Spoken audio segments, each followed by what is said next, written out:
right, and welcome to Fast Break Breakfast NBA Podcast. My name is Keith, here once again with my buddies through the miracle of computer phone. Here with Chuck Anderson. Hey now. And with John Burr. Gentlemen, how are you? Everything is going fine. First day back to school for the school kids here in Nashville, Tennessee. I'm trying to decipher the reports my son gives me back from his first grade class. I'm like, hey, was everybody there?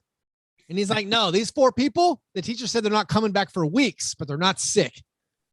So now I'm trying to be like, what does that mean? Like, are they skipping school totally? Because like I was thinking about that. Like we were thinking about it.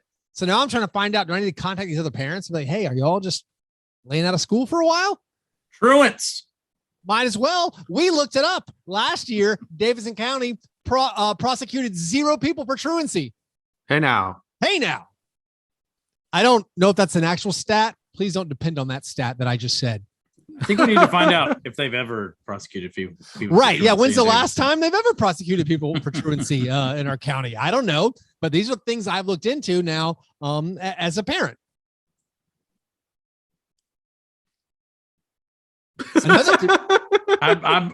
I'm taking notes here. I haven't yet gotten this. I'm just trying to get through the whole like, why won't she eat anything thing, right. And like, am I negligent by just being like, all right, don't eat? The baby will feed itself eventually. I mean, yeah, do I need to get a feeding tube? Do I need? No. You want to teach it. You want to teach it naturally just to eat when it's hungry or to not overeat. Yeah, I don't need to worry about it. Here you go, John. If the child loses weight, then yes, contact a doctor. Beyond that, I would say you're fine. But again, don't depend on the things I'm saying. I don't want people out there to depend on the things I'm saying. Another thing I guess I've been thinking about in just like years of being a dad now is how many days in a row is wearing the same hoodie fine? This might also work for people who look at our YouTube channel. 2? No, it's definitely not. It's way higher than 2. It's 2. Yeah, way higher. Well, it depends. Way higher than 2. I'm not exercising. I'm not doing Rocky running the steps. Are you putting a shirt underneath the sweater? Clean undershirt every day. Weeks. Yes. Weeks. Yes, Chuck. Weeks. It doesn't. You're not putting. I'm putting a clean undershirt on every day underneath the hoodie. Well, your forearms. You worry about how dirty your forearms are? I have like 5 hoodies, and I'm telling you can see them all on the YouTube channel. I'm just like rotating through these hoodies. For you on the YouTube channel, 1. Yeah, 1. Chuck, I'm glad Chuck, you said what I wanted to hear. So now I love a long love affair with a hoodie. Just like, hey, this is mine. Me and you, we're gonna ride for the next week. I'm not putting you back in the closet. We're just me and you hanging. Let's do this, friend. Well, how frequently should a person wash their pants? Underpants. Underpants. I'm jeans and stuff. One wear guy. Pants. Oh, pants? Yeah. I'm not saying. No one ever put on the same underwear after a shower. No, not being weird. You put on clean underwear every time. Jeans, but jeans can go without stains months. Okay, months. Oh, yeah. I throw them on a hanger, put them back in. If I didn't sit in front of a fire, months. If I didn't go into a smoking establishment, yeah. Fires change everything. Fire of any kind. Fires make me shave my beard off sometimes. Oh, wow. You just mean like a musky, smoky campfire? I would pay to put that in my jeans. No, it does allow a level of like manliness to your rustic sensibility. Yeah. Yes, yeah, rusticity. Is this going to be a manly show? Chuck's that's like not to be confused with guy. Rusticulous. We're talking about oh yes, rusticity. Anyway. Gentlemen, have we had breakfast? Any breakfasts for you guys on this Monday, January 10th? I had to entertain a professional person, which is not a prostitute, but someone who works professionally with me, just so you're not confused, especially when I tell you what I brought them. I brought them they wanted really good breakfast food. I brought them McGaw's. You went back to McGaw's. I thought you were going to go with McGaw's. How's the sign? Is the sign is still just laying there, and there's still glass it's just laying everywhere. half bent over? Still not glass replacing that everywhere. Yeah, I don't know what's going on. They did what I did when my car gets damaged. They took that insurance check, cashed it. Yeah, I was about didn't to say, repair anything. The sign is still broken. The driveway, all the potholes are gone. Oh, they fixed it. Oh, they fixed it. That's cool. So I think they took the sign money and fixed the potholes. They prioritized. Although I gotta say, that sign, they need that sign. I've driven past McGaw's multiple times with the intent, on the way I might pick up a Cruller or a Kalashi. Yeah. And I've gone right by and missed it. And then it's been like, oh, well, there goes that. R.I.P. I feel like a good sign for a donut store is pretty important, Yeah, and they had a classic. They had a classic, 50s sign. Yeah, it was an incredible sign. It had, the cursive lettering with the big fat donut in it. It was lovely. John, did the person you were entertaining, did they comment on the quality of the McGaw's? This is a Portlandian, so that was why I went hard with the donuts, because apparently it's like a big thing in did you do a whole I know this isn't voodoo, but here you go. Yes, I did. Act like you knew what was going on. I did do that. Okay. And she said that the glazed devil's food cake donut was the best donut she'd ever had. Well, there you go. She was also just being polite. I love that about her. Yeah, I don't like, that's not even the best donut. That's just a good professional relationship right there. So now I think maybe she didn't even eat them. Yeah. She looked at them. She was like, I can identify what that donut is. Because the other ones, they're hard to, if you don't bite into them, it's hard to tell what that blueberry one and that strawberry one is. Honestly, you may not know. But she looked at them, didn't eat them, probably had whatever speed people do instead of eating food in the morning. Adderall these days. And she went, Red Bull and Devil's cigarette. Food Cake. That's Devil's Food Cake. That's the one. And shout out Giuseppe Divine. Chuck, what was your breakfast? Man, homemade granola and a protein bar. Every day, huh? Yeah. I'm down in a coffee. I'm down like 25 pounds from September. What's your aerobic activity? I walk. Axe throwing? Is it just walking? I just walk. Yeah. He walks over mountains, though. Man, I gotta start. I do. He's bearing the lead. Well, and it's something I failed to mention in the last episode. I had a goal of last year of hiking 300 miles, and I achieved that goal. Oh, congratulations! So that was a big. It finished it on the beach in Florida, deathly ill, feeling like the worst crud coming over me on the last day of the year, and got 2 miles in and closed out the year. Felt incredible to achieve a goal. What tracks your progress? Is it your phone? Is it an Apple Watch or something else? You manually there's an app. There's counting steps. It's counting steps. There's an app called All Trails that I use. But it goes in your phone, or are you logging in your phone? You're like, I'm now. No, it goes in the phone. You start your hike, and then it tells you at the end of the hike how many miles you did. Like, does it count all the time where I guess it wouldn't count the times where I'd be walking back and forth looking for my phone in my house? That's the main source of my exercise. Aerobics. Right now. Yeah. The problem with it is I do have like a fitness app through my iPhone.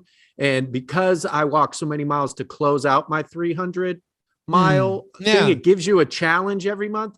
And this month I have to walk 140 miles to meet this like weird challenge that I have to walk like 8 miles a day. I've never just to make your iPhone happy, just to make my challenge badge. Your challenge, yeah. Can you do you guys remember the old Nintendo game with the power pad? Yeah, where you played like the Olympics and you could get down track on your hands and knees. Yeah, track and field. You get down paradiddle, and play the bongos on the thing to fool it. Can you do anything like that to fool this? No.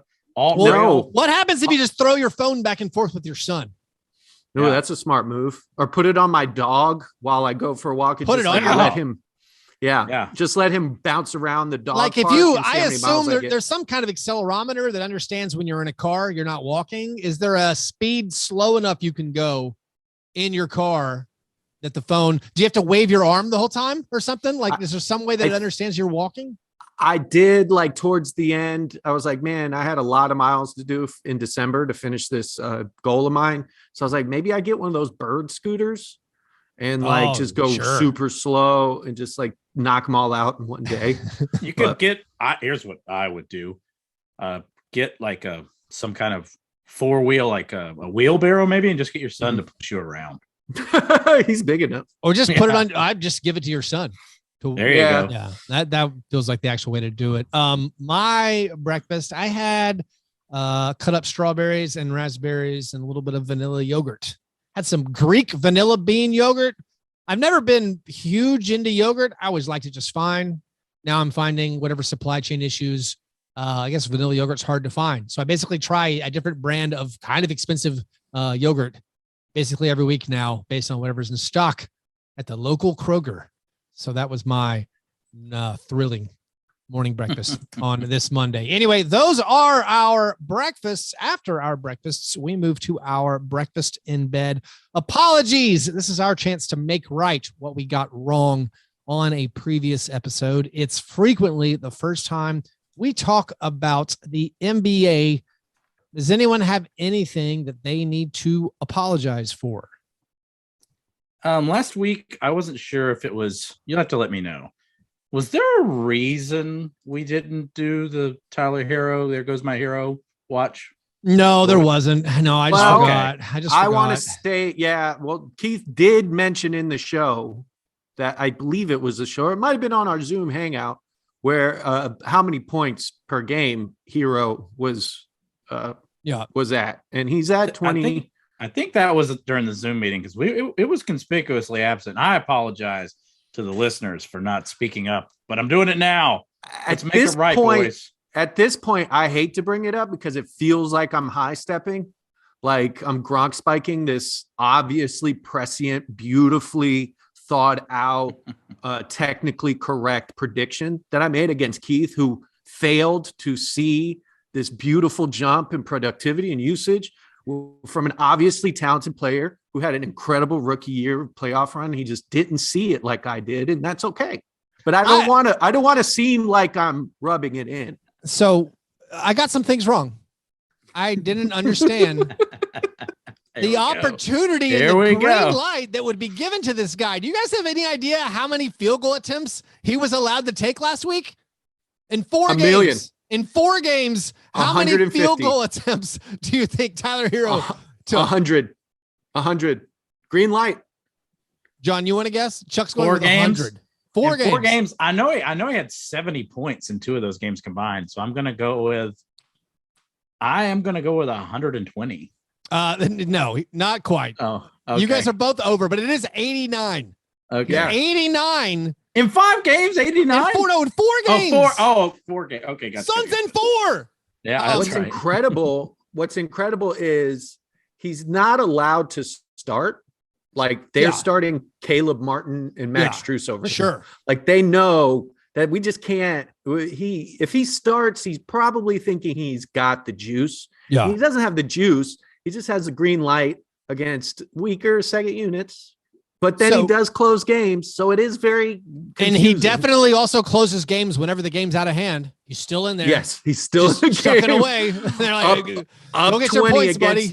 Yeah, up 20 against Phoenix. He's still chucking. I guess we should bring everyone up to speed if you haven't been with us the whole season. Chuck and I made a bet over how many points per game Tyler Hero would average. Chuck said over 18. I've even been given a 3-point grace period for the half-court pass alley-oop that accidentally went into the basket that Tyler Hero got credited 3 points for. But anyway, it's not looking great. He basically needs to average like 15 and a half for the rest of the season to get down to 18. And there was a stretch where he stopped scoring. And I'm like, all right, Jimmy Butler's back. Kyle Lowry's back. They found out that like Gabe Vincent's all right. Max Strus is lighting it up. And I was like, okay, he's going to get less and less usage. But then it all went away. Last game, he had 33.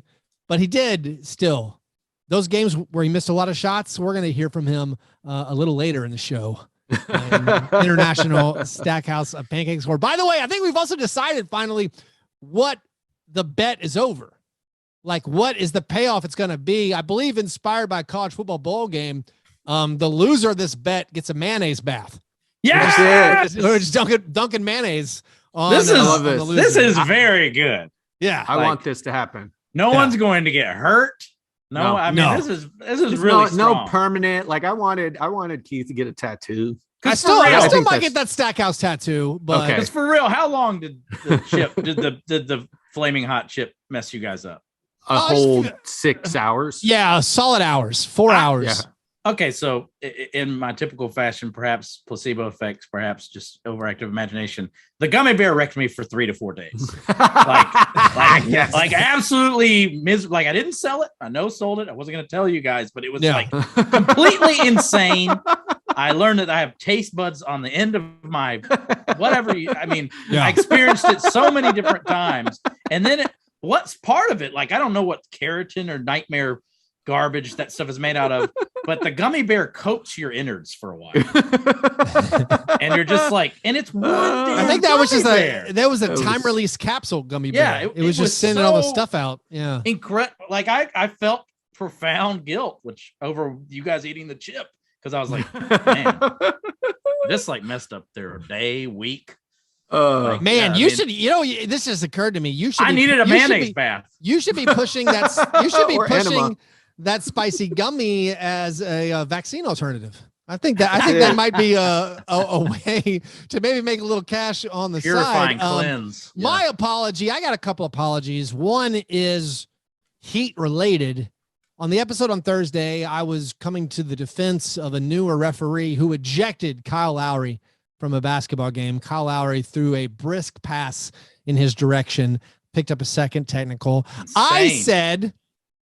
I said that Kyle Lowry, with his penchant for drawing charges and his dependence on actually the offensive foul for a lot of the defense he does, I said he had a symbiotic relationship with the officials. That's an improper word choice. I meant parasitic. He is a parasitic. He just gets his nutrients from the referees. He gives nothing in return. So good job, referee, throwing out Kyle Lowry. I'd also like to clarify and apologize. A performative tee. Yeah. Just trying to throw us off the scent because we know that the refs and Lowry are in cahoots. I'd also like to apologize for not fully expressing the true horrors of the Christmas song, The Christmas Shoes.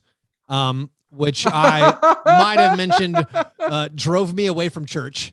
The brief story of the Christmas shoes is there's a poor beggar child in a store trying to purchase some shoes for his mother because his mother is deathly ill.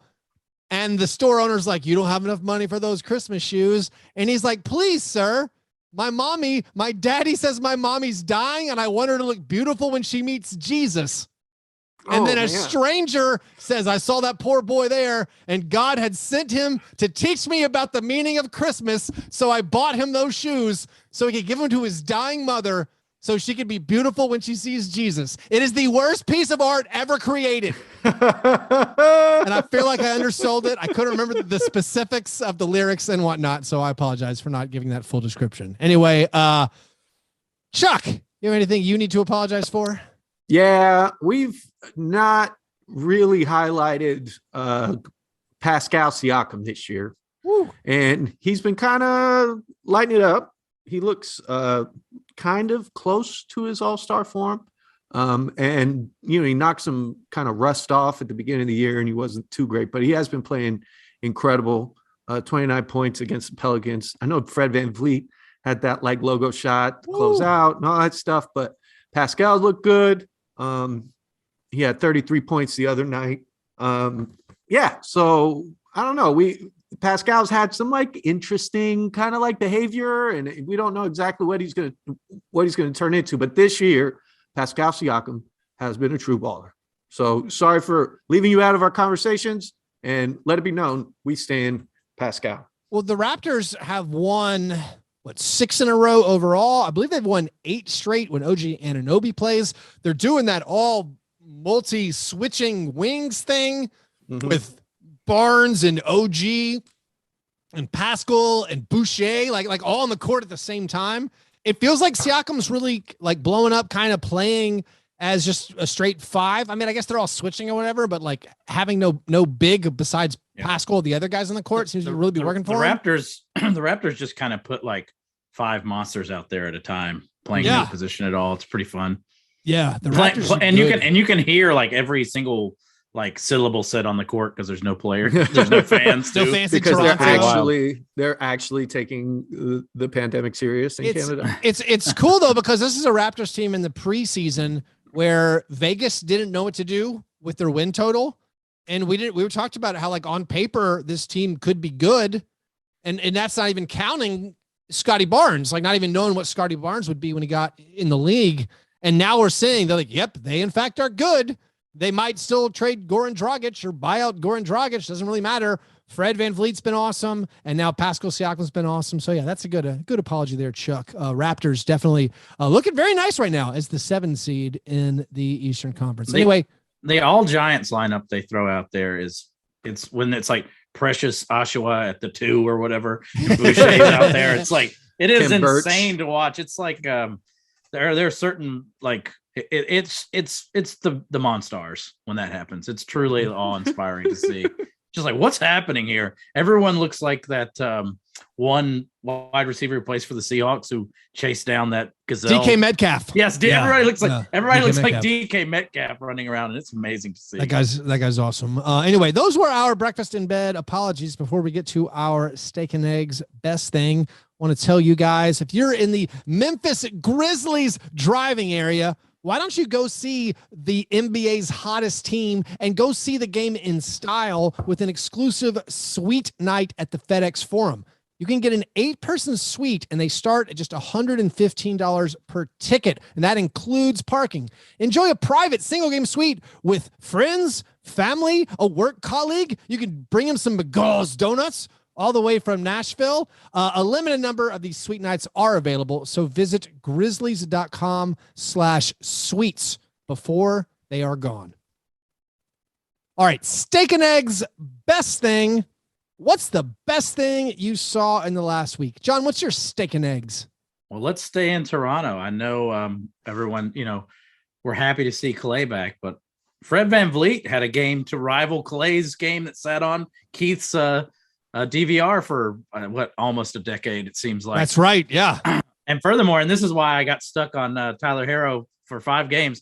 Guys, how many points do you think Fred VanVleet has over the last 5 games? I don't even know. 125. I would guess 155. Ooh, Keith, 156. Oh, if you want a reason for why the Raptors are winning, have won 7 straight, it's because he scored 156 games over his last 5, and you can add another 68 to that if you want to continue the streak, keep it alive. In January alone, he has 156 points, scorching everyone in his path, right in time for All-Star voting. Fred VanVleet, I guess it's Raptors appreciation night here around these parts, because it's hard not to get excited about seeing a team kind of come together around players you don't really expect to be all-star caliber players. He also had a 37-point triple-double, which is pretty amazing. I saw Kyle Lowry getting real excited on social media. He had the most insane 20 points scored I've ever seen. Like, it used to be Zion's, when Zion scored 20 points or whatever that quickly, but Fred VanVleet did it. It seemed like it was in 3 minutes. It seemed like was it faster than Lance Stephenson's 20 points? That 20 points in 6 minutes in the first quarter off the bench.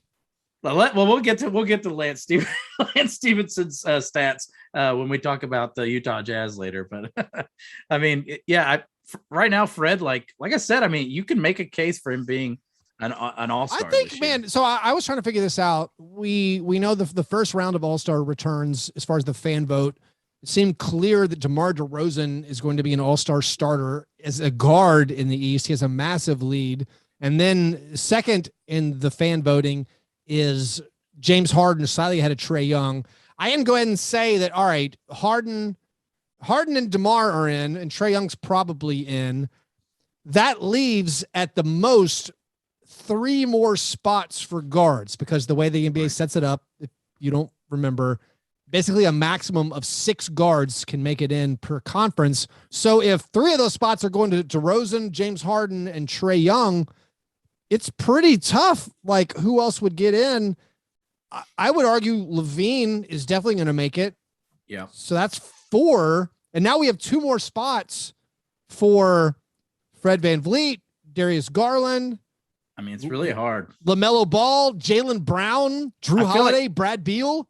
I feel like there might be like a league mandate for LaMelo Ball to get in almost. So I think guys like Van Vliet are going to end up on the outside looking in, and probably Darius Garland. But I do think it's at least really fun to consider these type of players making their way through. Well, if you had to pick two, so if we agree that Levine, Young, Harden, and DeRozan are in, yeah. If you have to pick two between LaMelo, Fred VanVleet, Drew Holiday, Jaylen Brown, Bradley Beal, Darius Garland, which two are you guys picking? And I am leaving off Tyler Hero from this list.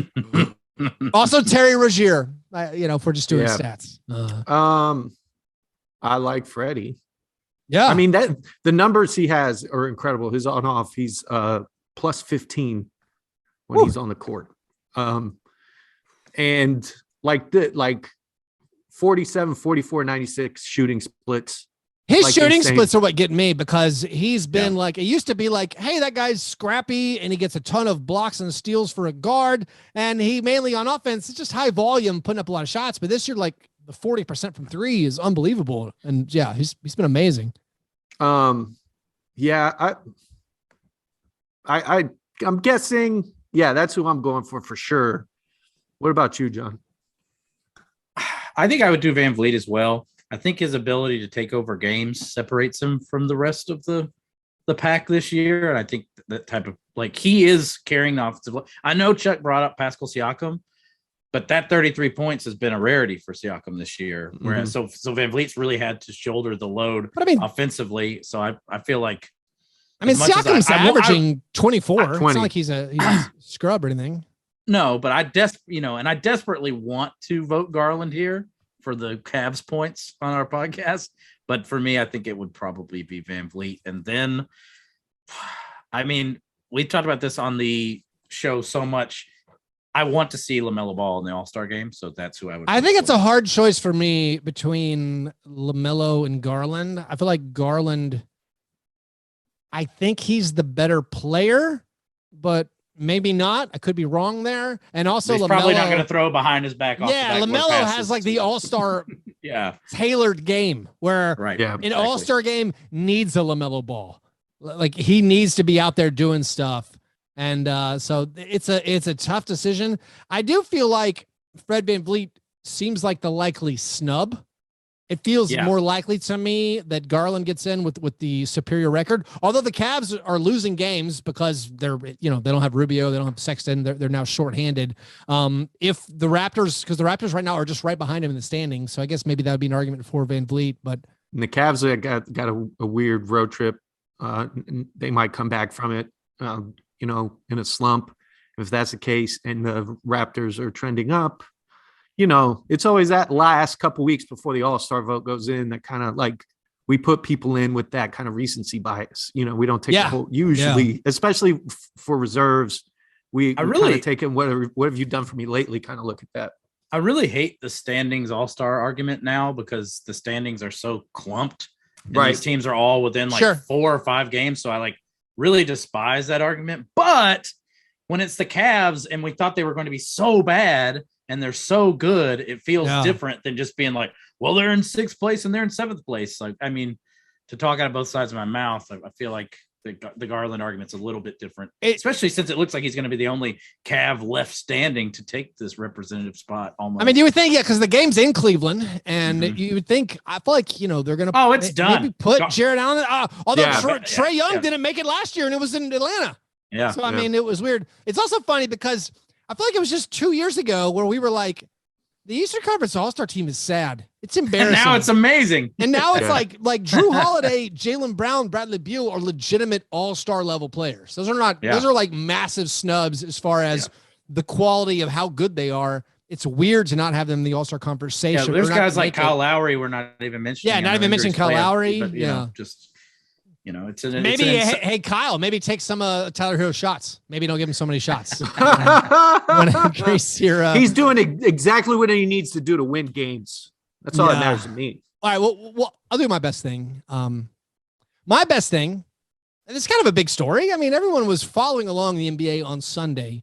one of the long-awaited returns finally happened. One of the most popular NBA players, not just domestically, but like this guy internationally has a ton of fans. His team doing okay without him, but still his teammates wanted him back. The fans were fired up. There had been these like rumors that the imminent return was about to happen. And then finally on Sunday, Rui Hachimura took the court for the Washington Wizards, racked up 8 points, 3 rebounds, 1 assist. We weren't even sure where he was like a month ago. Rui just snuck back into the NBA under also incredible misdirection ploy to get the whole league looking one way. He's like, listen, Klay Thompson's coming back. That's the day I'm coming. That's the day I'm sneaking in. It's like passing a weird voting law at Friday at midnight. Like, oh, no one's gonna report on this. It'll be great. So, by the way, welcome back, Rui Hachimura. Also, Klay Thompson returned, and that was awesome. Also, it was amazing. It was so good. I rarely get as excited for a regular season game as I did last night. I had, because I do share my league pass password. I had to text multiple people. Hey, get off that. get off my league pass. Man, it's a tough night when you got to change the password up on people. Like I had to change it. I'm sorry. I'll let you know tomorrow. Yeah, we'll give you a new one. But yeah, it was such and 17 points in 19 minutes. Like the first dunk he had, that first layup where he took it to the hole, like with the defender on him. His defense looked a little whatever, but who cares? And he didn't look gassed. He kind of looked great, like 20 solid minutes. So I'm afraid of the Warriors. They're like for sure my favorite for the championship now. I mean, them and the Nets are my top 2, but I can't imagine anybody once they get clicking and Klay's got his legs underneath them. Like, I can't imagine what they're going to look like. They have so much depth. They can play so many different ways. Are you ready? Are you ready for the Warriors to run smack dab? Mm-hmm. I didn't watch any of the Klay Thompson into the game. iceberg that is the Memphis Grizzlies. I didn't watch any of the Klay Thompson game because I was too busy watching the Grizzlies kill the Lakers. Chuck, when you were like, I've never been so excited for a regular season game, I was like, that was me before Lakers Grizz. That's right. Lakers Grizz was so awesome.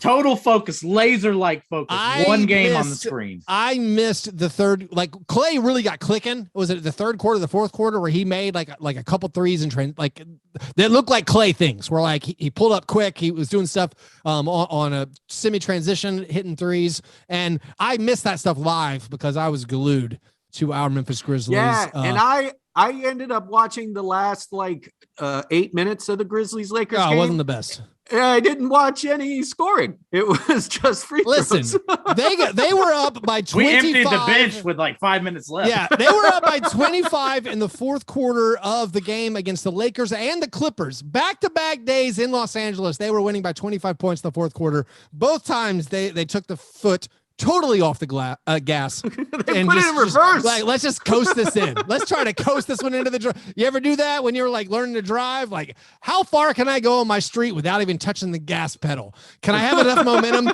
to turn in my driveway that goes downhill? That's what the Grizzlies did there.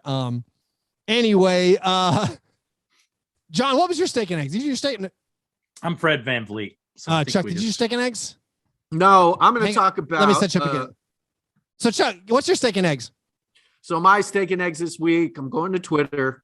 I don't know if you guys know this, but Markieff Morris, I think, is trying to get some sort of settlement from Nikola Jokic. He's missed 30 games, and now he's putting on the internet that a sloppy fat boy gave him whiplash, and I believe he's hired Saul Goodman to represent him to get him some sort of Chandler Parson-esque settlement. Listen, if Chandler Parsons got a settlement, I feel like we would have heard about it. Me too. Who is it? It's not JG Wentworth. It's Morgan and Morgan. Morgan and Morgan. Those are Morgan and Morgan. The ambulance chasers in Nashville that represented Chandler Parsons and his. It was incredible though car crash.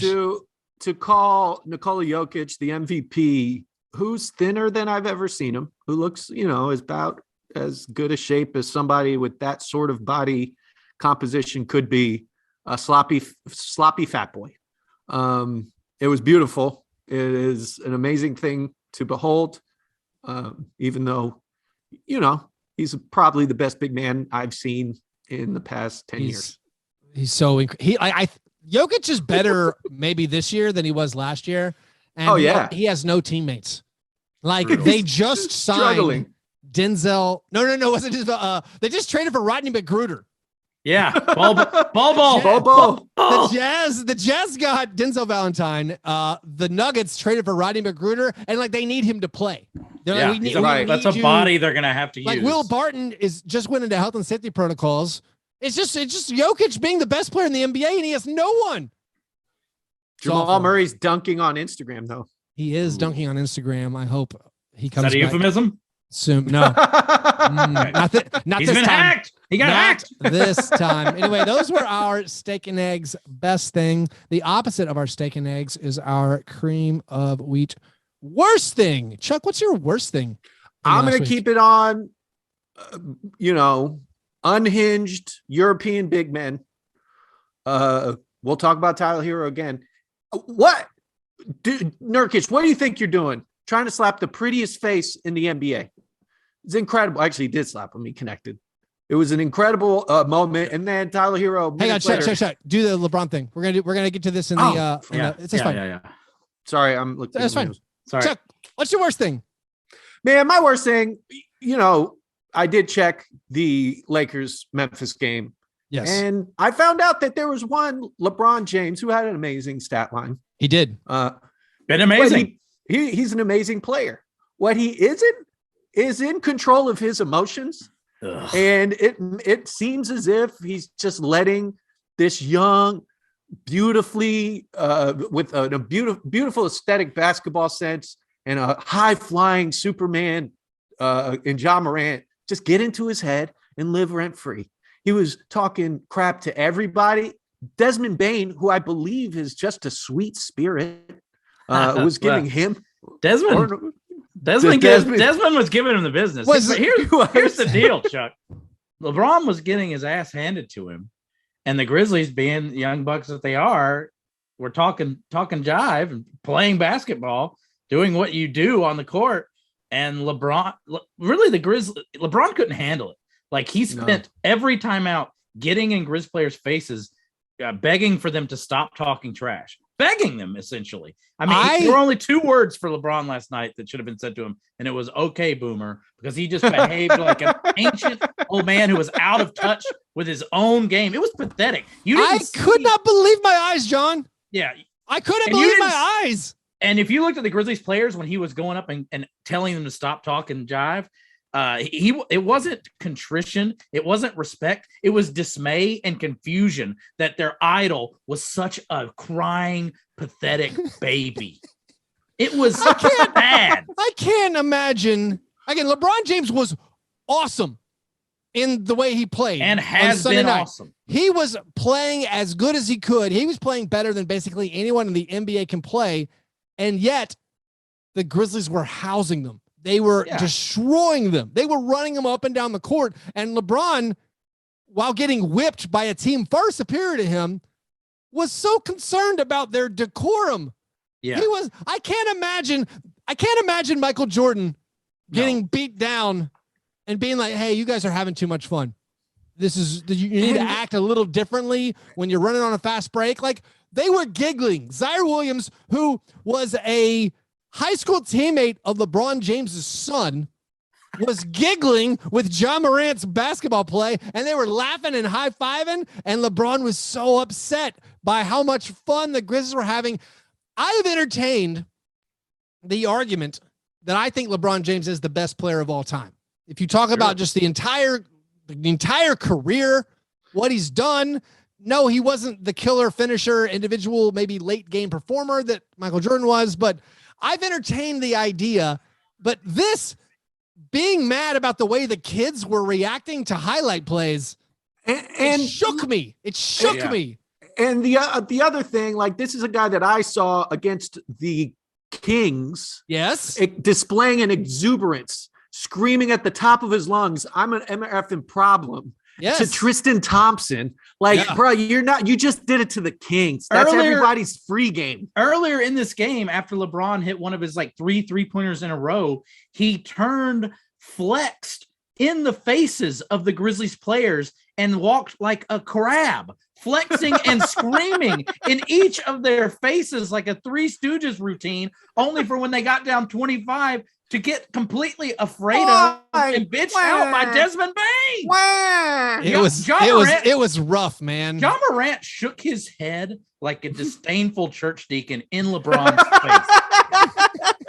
It was like they had caught LeBron, It truly was a communication. It was a generational communication breakdown. It really was. Ja Morant, Zaire Williams, Jaren Jackson Jr., they couldn't even comprehend why LeBron was mad. What do you mean? They're just looking at each other what do you mean? Kyle Anderson, man. Kyle Anderson was kind of he was being like, listen, man, these young kids are crazy. I don't he was trying to explain it I don't know. That's just how they act. That's how they are all the time. They've got so much energy. They wear me out. But yeah, there was the best line though, because you were talking about Desmond Bain being seeming gentlemanly. Now we know from Halsey's NBA Twitter that Desmond Bain was talking the most jive and is a loud, angry guy. But if you're an accomplished lip reader like yours truly, LeBron keeps saying, I'm going to use a different S word for Keith's benefit. Quit talking stuff. Quit talking stuff. Yeah. And Desmond Bain looks at him and goes, score. Score. Try scoring. Oh man, was he not just saying, or it could have been saying scoreboard? Was it a scoreboard? It could have been, but it could have been. No matter what it was just.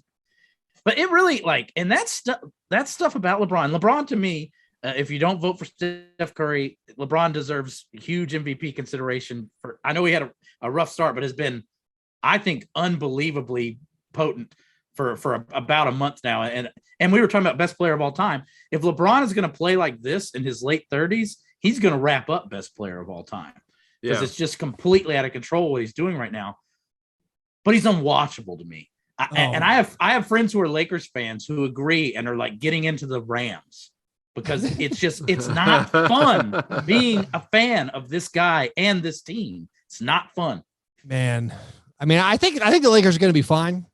Yes. I think LeBron James is playing, like you said, he's been incredible. Maybe it's a bad thing that he's been at playoff scoring mode for the past 10 games. I think he's averaging 35 points per game over the last 10 or 11 or something. Yeah. I mean, we know he is capable of doing it, but how long before it turns into something that is a liability? That much effort for a body that we think will continue. I've no doubt to get your ass beat by the Grizz. It was shades of Devin Booker getting mad at Troy Daniels for knocking down 3-pointers in the fourth quarter. Back before Chris Paul showed Devin Booker the light of winning. Playing basketball. They're just playing basketball. That's it. Here's my worst thing. To win the games.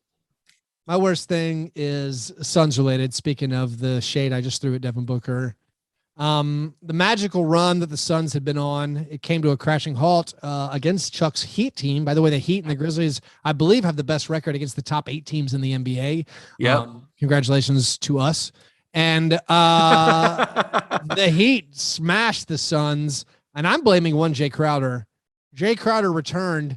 He messed up the chemistry. He ruined the magic of my beautiful Cam Johnson, Mikal Bridges synergy that they had over on the wing. Also, I didn't like the Suns signing Bismack Biyombo as if they got sick of everyone talking about Jalen Smith all the time. And they're like, listen, we're going to bring in a veteran center to fight for third string minutes with Jalen Smith, who we know we can't re-sign in the offseason. I didn't like that at all. But Suns, you brought me down.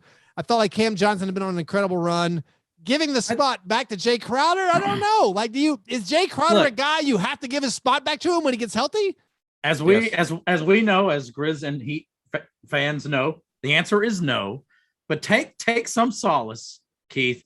Cam Johnson still got more minutes than Jay Crowder. But it was a blowout. No. Yeah. Cam played the Tyler Hero blowout minutes. I was about to say also that may just be because Jay's coming back too. So I don't know, man. Into shape, but Cam Johnson looks better to me than Jay Crowder, period. Full stop. Well, obviously Cam Johnson seems like a better player. We have a text thread where you pointed out to me that Cam Johnson's been one of the best fantasy players, and I went and looked at his stats, and they are bonkers. Oh, if you're in a multi-category, if you're in a categories fantasy league, Cam Johnson's been killing it for you.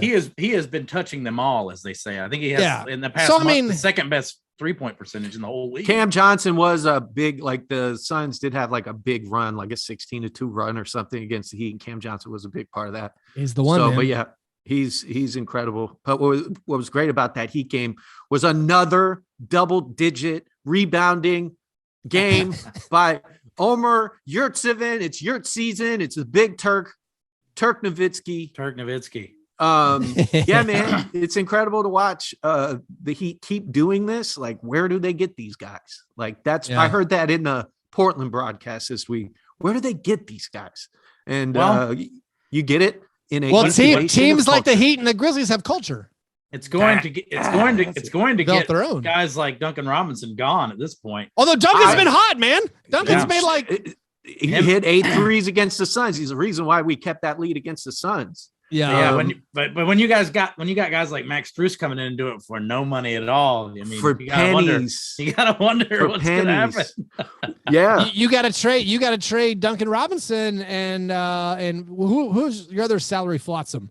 Duncan Robinson and injured Markieff Morris. Maybe you need one more salary. You bring LeBron back. Hey, now save LeBron from the mess he made in LA. John, did you do your worst thing? What's your worst thing? No, but let's get to it, shall we? My worst thing is if you have not had the despair of watching the Utah Jazz try to defend bigs without Rudy Gobert, I cannot advise that you do this. Domantas Sabonis looked like Wilt Chamberlain against them. And everyone made all this stuff about Lance Stevenson having like 14 or 16 assists in one game with no turnovers. It was like, did you see those assists? He passed it to Domantas Sabonis. Domantas Sabonis dribbled to the hoop and dunked. There was nothing to it.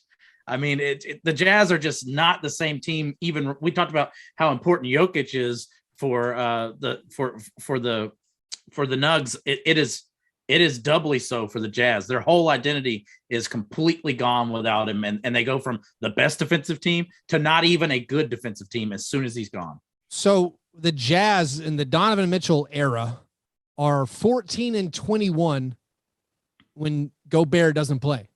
Zoinks. And that is not a small sample size. And we know they're like a 75% winning percentage or 70% winning percentage when he plays. So that is a massive swing. I don't know if it's a indictment on the Derek Favors of years past, of Hassan Whiteside. Whoever's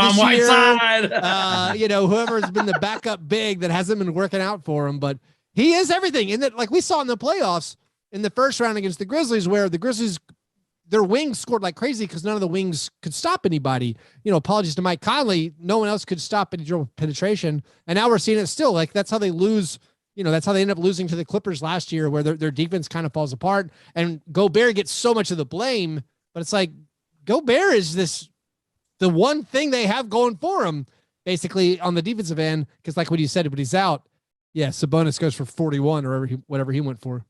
I saw that Gobert was in health and safety protocols and had a PTSD flashback.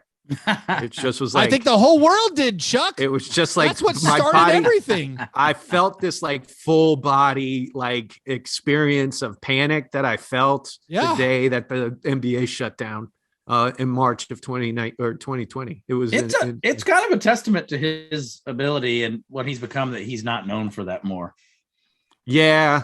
I mean, I thought he was going to be patient zero forever. Not outside of our bubble. I think in the larger world bubble, I think he still definitely is. Oh, yeah. Right. The touching microphone. Also, what's wild, the Jazz, up until last week, were the only NBA team to not have a single player who had entered health and safety protocols, which is just a random. Which I also have a problem with us using that term, because it feels like Orwellian that we're not calling it he has COVID.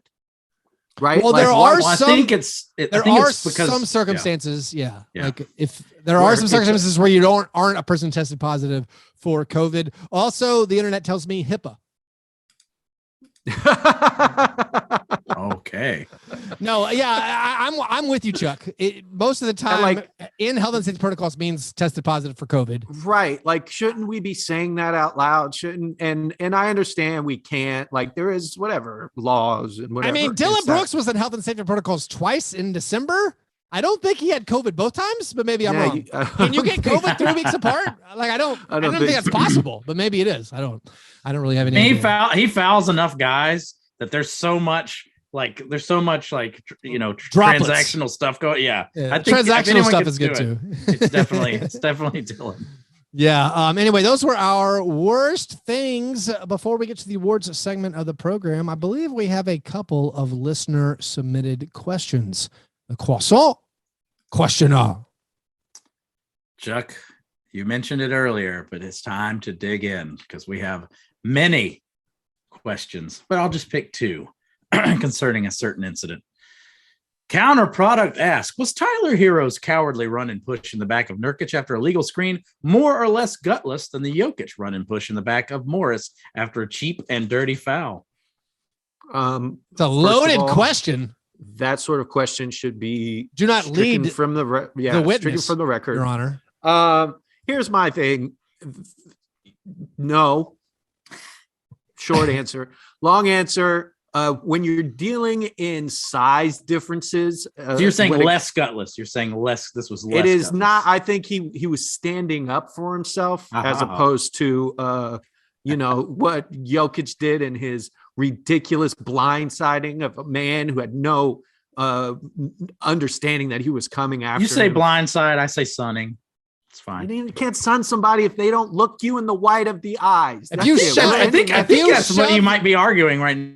He did the thing where the big man, little man. That's a different situation. Morris Jokic did is the 5 inches taller. And then he did the Joker from the 89 Batman. I put on glasses. He can't hit a guy with glasses. He tried to hide. He thought there was immunity if I immediately turned my back to Jokic. Where were those Tyler Hero uppercuts, Chuck? Where were those looping uppercuts?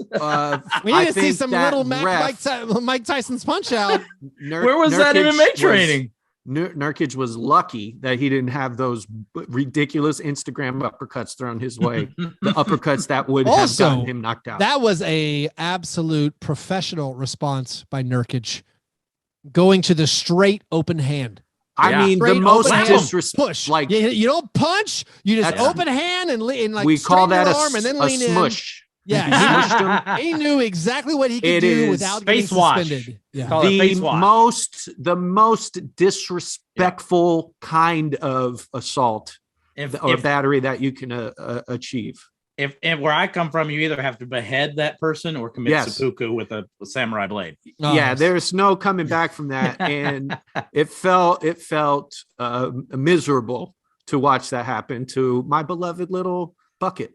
Follow-up question from Drew, and you guys will love this one. If you had to pick out Disney characters to represent the roles and actions of both Hero and Nurkic in the attack on Nurk, which character would be Hero and which would be Nurk? Nurkic is Scar and Hero is the dad from Mufasa from Lion King. There's no question. There's no question. I was thinking, counterpoint. Hero is like a very skinny Gaston, and Nurk is just the beast. Nurk is the beast turning away this evil man. Well, Keith, I think during we just had our first ever homerism heat check, which I think Chick just displayed. Yes, this was that question was a Rorschach test. Yeah, to let us know where you stand when it comes to Tyler Hero. We're pretty much the exact same scenarios, and Chuck has had very disparate reactions to it. So I'm glad we could get that. So thank you for the listener submitted questions. Yeah, thank you for the questions. If you want to have your own question answered on air, you have to become a Patreon supporter. You do that at patreon.com/fastbreakbreakfast. We also just had our monthly Zoom hangout. It technically was for December. We had that on Saturday, so we'll still have January's later this month. You can actually go watch that still over at patreon.com/fastbreakbreakfast. Anybody $1 and up a month can get into that. Also, if you join us, you can enter our Pickle Pick'em contest where we give a t-shirt prize every month for the most accurate person picking the NBA games against the spread Monday through Thursday, and also the least accurate picker. Whoever gets the most incorrect answers also wins a t-shirt. You can also join our Slack channel where we talk about basketball and movies and whatever else around the clock. So if you want to support the show, get involved with the hijinks we do over there, join us at patreon.com/fastbreakbreakfast. All right, it is now time for the International Stackhouse of Pancakes Award, given each week to the worst performance in a box score. And gentlemen, we have a historic week. Oh my. The competition this week for the worst shooting performance, the worst performance in a box score, was so spectacular that narrowing down to one worst performance or even to three of the worst performances to compare against each other became impossible. So for the first time in the 7.5-year history of the International Stackhouse of Pancakes Award, 4 candidates, we are going to not pick the worst game. We're going to pick the worst consecutive games. The worst consecutive games by the same player.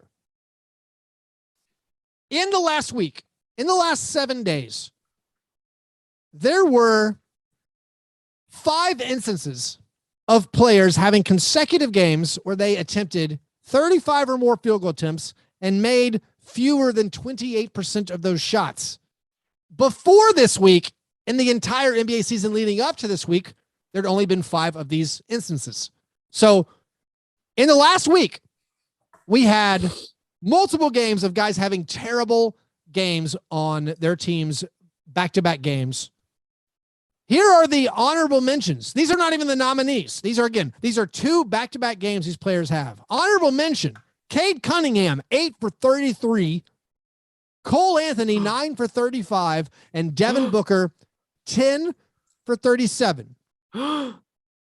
Now, here are the nominees. Wait, those aren't even finalists. No. Wow. Those are honorable. And also, some people got off the hook this week. There are some people out there. We had some 1 for 11s. We had tons of 3 for 14s. Normally, a 3 for 14 will get you a nomination. At the very least, an honorable mention. But here we have dog days of winter. 3 players last week that we have to determine who had the worst 2 consecutive games. As they occurred chronologically through the week, Brandon Ingram in back-to-back games, losses to the Jazz and Suns. I mean, those are some good teams. Okay, maybe it's pretty hard out there. Brandon Ingram was 8 for 36. That's 22%. 1 for 11 from 3. He had 26 points, 12 assists, 10 rebounds, 5 turnovers. All right, next, Tyler Hero. In consecutive games, Tyler Hero was 12 for 46. No. We cannot combine box scores. That is not 46. within the rules of iShop. I object, Your Honor. 46 field goal attempts. He didn't get to the line 4 times. 12 for 46. He scored 34 points on those 46 field goal attempts. Hey, he had 8 rebounds, 7 assists, 1 steal, 5 turnovers. This is an unfortunate 46 field goal attempts, 5 turnovers, 7 assists. And then finally, Steph Curry. Maybe he was getting a little nervous, a little anxious about his buddy Clay coming back. Steph Curry was 8 for 41.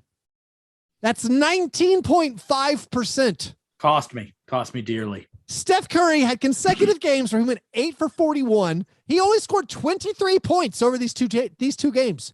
He only made 2 3-pointers total over 2 games. He also had 15 assists, 12 rebounds, 7 turnovers. So our 3 nominees, Brandon Ingram, 8 for 36, 26 points. Tyler Hero, 12 for 46, 34 points. Steph Curry, 8 for 41, 23 points. This is unbelievable that I'm even allowing this to happen. This Hero combining box scores. It's There's no precedent for it. We still haven't done There Goes My Hero. Oh, yeah. Well, we did. We spent a whole section on it. What are you talking about? We spent a whole talk about This is the comeuppance. This is an I don't even believe he should be nominated. This isn't even real. I'm gonna vote for Tyler Hero. Well, one of those games, Chuck, was a 5 for 23, which would have been nominated on its own. That would be our nomination. Then. I think. Listen. Tyler, with his massive volume, he was 26% on these field goal attempts.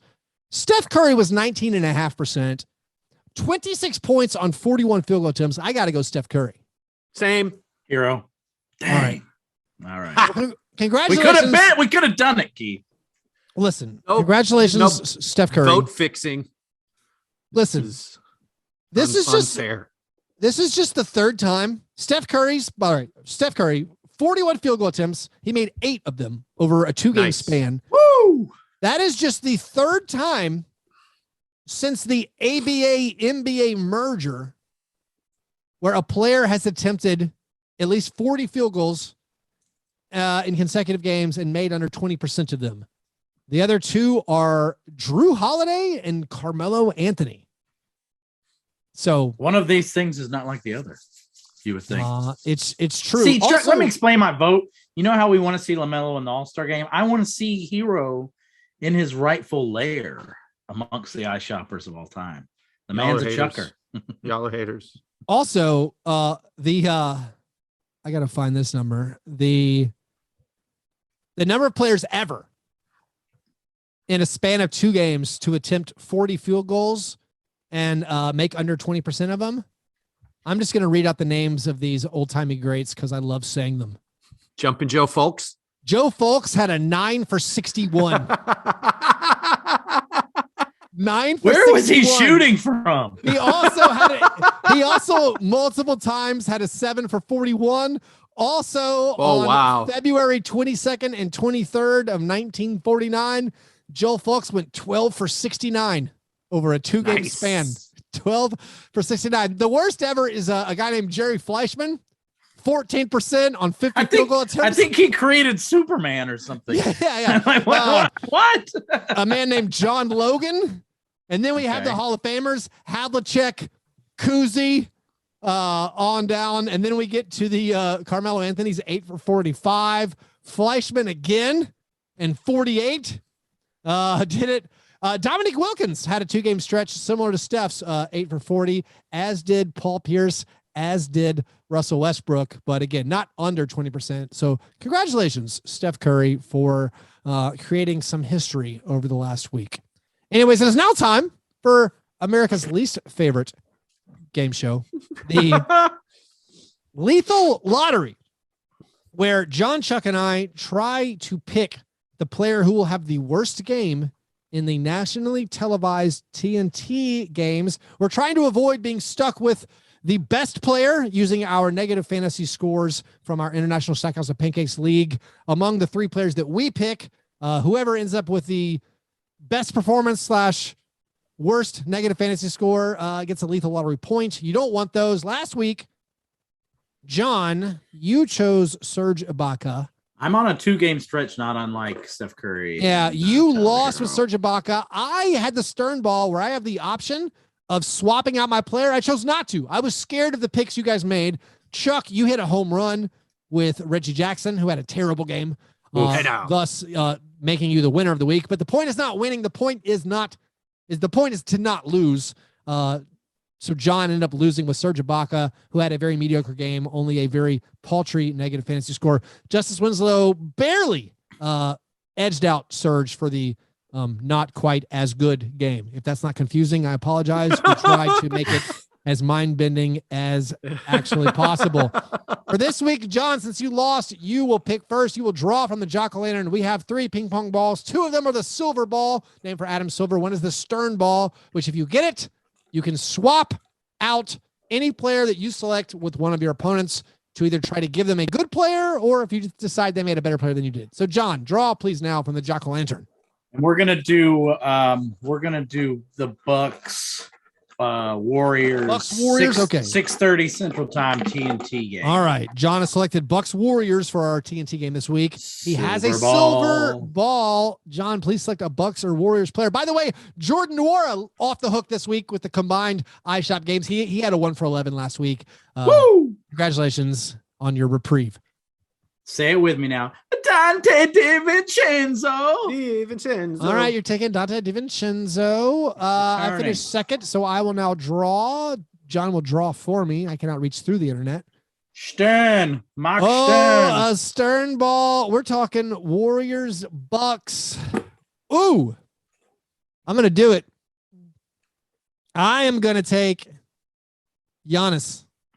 He's trying to hand out them L's. We got to get Chuck back on this train. Antetokounmpo. I can't Chuck remember. Winning. I wait till Chuck picks, right? I wait till Chuck picks, and then I will swap out. So I have Giannis. I'm going to keep Giannis over here and try to give an L to one of you guys. Of course, if Giannis has a terrible game and I end up losing with Giannis, that would be a double loss in the negative fantasy standings. Which again, that's happened. It's happened to me. Not clear. It feels very bad. All right, Chuck, you got to pick somebody. I will pick Chris Middleton. Ooh, well, that's a good one. Damn you both. Damn you both. I think it would have been better for the listeners if you went Klay Thompson to maybe to be a villain and pick Klay in this situation and hope for Klay bad game. Well, you've made the decision very easy for me. I will give John Giannis Antetokounmpo. I will take it. Chuck's going to run away with this thing, Keith. You can't keep doing this. Chris Middleton. He's had a 5 for 20 game in his life. If he comes up empty in this matchup, a national televised game, Chuck could Dante do it for me, baby. Get the loss. We will keep our eyes on the Thursday TNT games to see who wins / loses the lethal lottery. As always, the loser is the listener. Anyway, par fadeaway, gentlemen. What things are we looking forward to in the coming week? John, what's your par fadeaway? Saturday, we get Sixers at Heat. Woo! The Sixers have won like 7 games in a row. The Heat look unstoppable no matter who they play at center or at big. Like I think we're gonna find out who the beast in the East might be besides the almighty Bucks. So let's get to it. Let's see what we got. I feel that game's going to be super sloppy. Both teams will be on a second night of a back-to-back, but the Heat are at home. So let's go Heatles. You get some of that South Beach flu, much like the Lakers had a tough weekend being in LA all week, I guess, before they played the Grizzlies on Sunday. I'm not gonna let it go. Speaking of the Grizzlies Warriors Tuesday. Hey now, Grizzlies Warriors on Tuesday. The Grizzlies only play good teams now for the next little bit here. They have to end up playing the Bulls. They play the Mavericks. They got the Bucks soon. We're going to find out, when the Grizzlies finally stop losing. They currently have a franchise record 9-game win streak. It's their single season win streak record. Going to keep that going. I'm also looking forward to, I guess I'll give an update for our very sad Jock Watch. There was a guy named Carlick Jones who gave me some brief hope. He made a field goal. He switched teams. Okay. Which that shouldn't be allowed. Yeah. All right. First of all, it shouldn't be allowed. Replacement player. He was on the Mavericks. He got it to against COVID rules anyway. And then he went over to the Nuggets. He made a field goal. He's 1 for 9 on the field goal. Our guy Marko Simonovic is still hanging out at 0 for 7. So maybe he'll get something done. But the Jacques Watch again losing some steam here. Anyway, Chuck, what are you looking forward to? This could have been my best of the week. I want to talk about it. Dame Lillard did a jersey swap with Bam Adebayo, but Bam wasn't playing, so didn't have a jersey, so he swapped him for a bottle of Dasani, which is incredible. But that ties me into looking at maybe the Blazers shutting down Dame. There are whispers that Dame might not be playing the rest of the season, which isn't hopeful at all. But I'll temper that with whispers about Kawhi Leonard looking better than expected and maybe having a return closer to the end of the season than we thought. So we have losing a top player in the league for no reason other than his team sucks, and then gaining one of the more impressive playoff performers that I can remember in my lifetime. So we'll see how it goes. I'm looking forward to it. I feel like that's a weird shade at Dame, as if he's not one of the more impressive playoff performers you've seen in your life. I mean, like, man with 2 buzzer-beating playoff 3-point victories. No, you're correct. I'm not saying, but he does have this abdomen thing. It's not like a total the team stinks. I don't think it is, but he's not going on. He's not going on the 7-game tummy ache trip that the Blazers are currently going on. It does sound like they're probably going to trade away everyone, if they can. Like, give me anything for Robert Covington. Maybe CJ McCollum's on the table. I don't know how you trade Dame now. It does seem like, the Sean Highkin reported over Bleacher Report, like they're possibly in the next few days going to announce they're going to shut him down and just take this as a gap year, and regroup and try again next season.